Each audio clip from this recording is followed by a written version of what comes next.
కలియుగంలో కోట్లాది మంది చేత పూజలు అందుకుంటున్న దైవం, కఠోరమైన దీక్షకు, అంచలమైన భక్తికి ప్రతిరూపమైన భగవానుడు. ఆయనే శబరిగిరీశుడు, పందలరాజు, హరిహరసుతుడైన శ్రీ అయ్యప్ప స్వామి.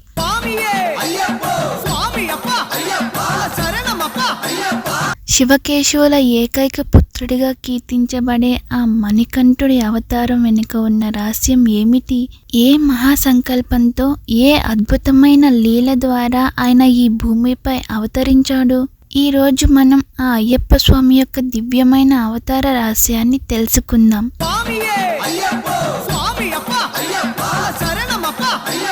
అయ్యప్ప స్వామి అవతార రహస్యం.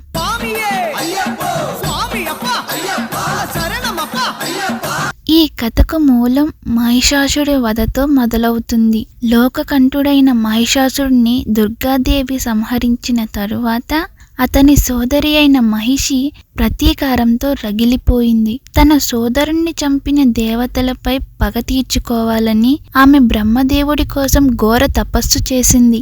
ఆమె తపస్సుకు మెచ్చిన బ్రహ్మ ప్రత్యక్షమై వరం కోరుకోమనగా ఆ రాక్షసి ఒక అసాధ్యమైన, క్లిష్టమైన వరాన్ని కోరింది. ఓ సృష్టికర్త, నాకు మరణం సంభవించాలంటే అది కేవలం శివుడు మరియు విష్ణువులకు జన్మించిన కుమారుడి చేతిలో మాత్రమే జరగాలి. శివుడు, విష్ణువు ఇద్దరు పురుషులు కాబట్టి వారికి సంతానం కలగడం అసాధ్యమని, తనకు ఇక మరణమే లేదని ఆమె భావన. బ్రహ్మదేవుడు తదాస్తు అని వరాన్ని ప్రసాదించాడు. వరగర్వంతో మహిషి ముల్లోకాలపై దండెత్తింది.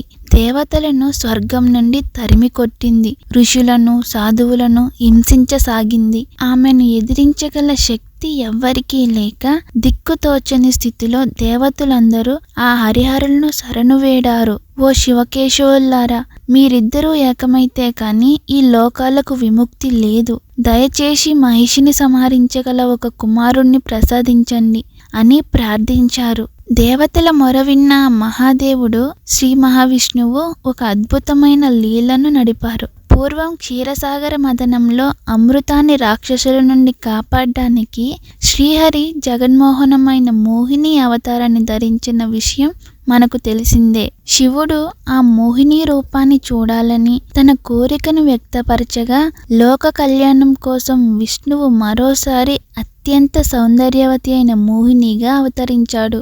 ఆ తరువాత ఒక దివ్యమైన, అలౌకికమైన ఘట్టం జరిగింది. సృష్టికి మూలమైన రెండు మహాశక్తులు శివుడు మరియు మోహిని రూపంలో ఉన్న విష్ణువు ఏకమయ్యారు. వారి దివ్య తేజస్సు నుండి ఒక అద్భుతమైన బాలుడు జన్మించాడు. ఆ విధంగా మహిషి కోరిన వరానికి విరుగుడుగా హరిహరుల సంపూర్ణ అంశంతో ఆ బాలుడు జన్మించాడు. ఆయనే హరిహరసుతుడు.